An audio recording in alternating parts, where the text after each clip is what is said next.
Welcome back, you beautiful people. Thank you very much for clicking the link. My name is Jaco, I'm a goldsmith. This is my workshop, and today we're doing a Rolex gold bracelet strap repair. They do wear over time, so it's only natural for customers to take them into jewelry shops as they are gold to ask them to be repaired. I have one such bracelet in the workshop today, and let me show you what I've done to repair the one side of the strap. You've got the face, and then the part that joins the face to the actual bracelet broke, and that broke because it was wearing through. So we have a situation now where the one side's completely torn open because there's no more metal holding it. We're going to fix that, and we're going to have a look at the other side as well. I'm going to assess this. I'm looking at it, and I'm finding that it's not only this one part. There are multiple areas on this watch bracelet that needs attention, let's call it that way. We take the watch face, we separate that from the rest of the bracelet. Clean up your bracelet as good as you possibly can before you start heating it up. It helps. Once we've got it heated up with the metal tarnishes, you can actually see where the soldering from the previous pin went in. We're going to expose those areas right now, because what you want to do is you want to go in exactly the same spot with a small ball face, create a little hole and drill those parts out so that when you put a new pin in, it's exactly where the previous one was. So we want to remake the areas which is worn out. That's what we're basically doing. If you're looking at the pin that we've currently got, you can immediately notice that it's thin. So we're going to cut this off, file it flat with where it came through, and recreate those holes so we can put a new pin in.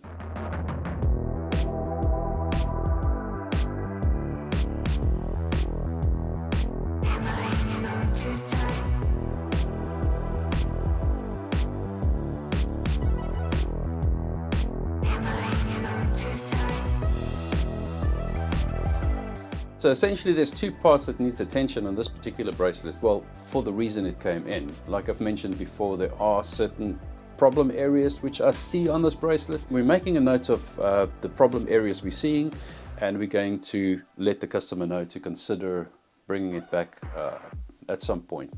These watch bracelets can go from last I saw, anything from 2,000 to 5,000 pounds for a watch bracelet strap. So it makes sense to have these repairs done. We've got a tube that's completely worn. We're going to plug the tube with wire, and once we've plugged it, I'm going to burnish all this part that came open at the top, burnish it right flat down, and I'm going to solder the whole thing and plug the hole completely.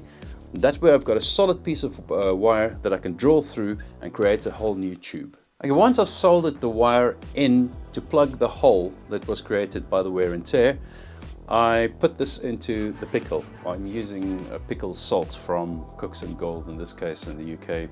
It works pretty well. I don't actually use a separate pickle dish. I'm just using my ultrasonic plastic dish inside of that, and that way I keep it fresh and really strong the whole time.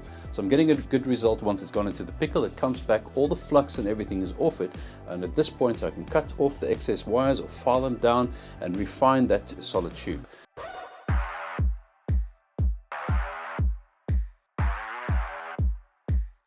The next step would be to mark the middle point of this and drill through to create the tube where the wire will fit through. I'm starting with a 0.5mm drill. This will help me to get absolute accuracy on where I want to go. High rotation on your machine, very small little distances come out, dip in the wax, small distance, turn it around, go from the other side. I step that up to a 0.7mm drill, and once I've connected the two holes to create one chenier, I use a cylinder burr to then connect the two parts and make sure that the tunnel, the hole, is consistent. We'll go slightly bigger with a hole than the actual size of the wire. We don't go too much bigger, we just go slightly bigger. So my hole size might be 1mm, whereas my wire size might be 0.8mm. So a very small fractional size difference so that you've got movement. Anyway, we've finished the tube. It's rounded, it's beautiful. I'm now going to take the two parts, bring it together, and make sure that my alignment is correct. It should be, because we've worked on the areas where we saw it was previously worked on. But just to make sure, we always have to check. I'm going to bring them together. Then I have these little watch pins, these little tapered, I think these are nickel pins. They're really fantastic for watch repairs, but I use them for this kind of thing as well. You take the little tapered pin, just a small thing, and then squeeze it through until it locks, and you have a look and see if your alignment is correct. So I'm basically testing it before I put an actual gold wire through the bracelet, but that is going to be the next step. Create the wire, make sure it fits straight through, have a little bit of excess on the sides, solder the one side, solder the other side, cut them off, and pop them into the alum powder. Well, not alum powder. Pop them into the pickle. I say alum powder because alum powder, alum crystals actually works fantastic as well for the exact same thing. Another Goldsmith workshop secret. Once you're looking at it and you're cleaning it up, you really sort of like pay attention to make sure that all the solder has flowed exactly how you want it. I have a little place there that I found that wasn't perfectly soldered.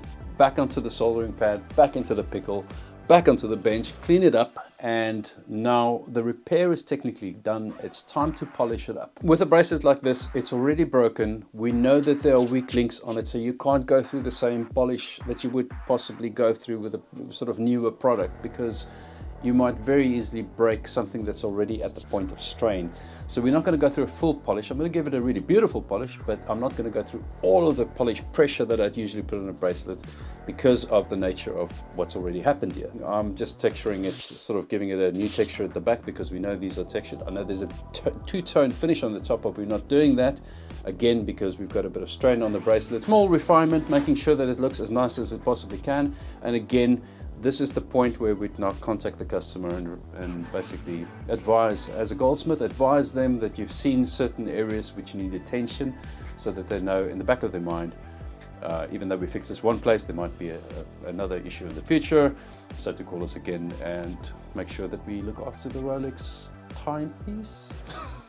Watch. Hey guys, thanks for watching the video. We hope you enjoyed it. Tune in on Sunday for the release of another video. It's a makeup video. I keep looking at you, Dad. Sorry, I'm not used to being on this side of the camera. End of the video. It's gone out again. One of those things that come into the workshop, we are going to show you everything that comes into the workshop, because that's the sort of transparency that we're going through right now. There's a moment of transparency in this time of period of our lives, and we are sharing everything with you. But it's not all boring. I know, watch strap, sizing. I mean, these things are important. A lot of the viewers ask for this. A lot of the guys getting into the trade need to know these things. Next week is a makeup video. A sapphire, a very nice sapphire, and diamond ring in platinum, which I like. I'm a fan of platinum. And 18 karat yellow gold, another favorite of mine. Until next time, please remember to like, subscribe, bell icon. We love you. See you next week. Tot ziens.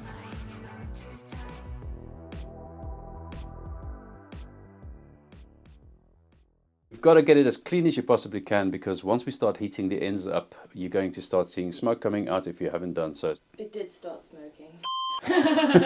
Get it into the ultrasonic, get it as clean as you possibly can, so to avoid any excessive smoke coming out of it.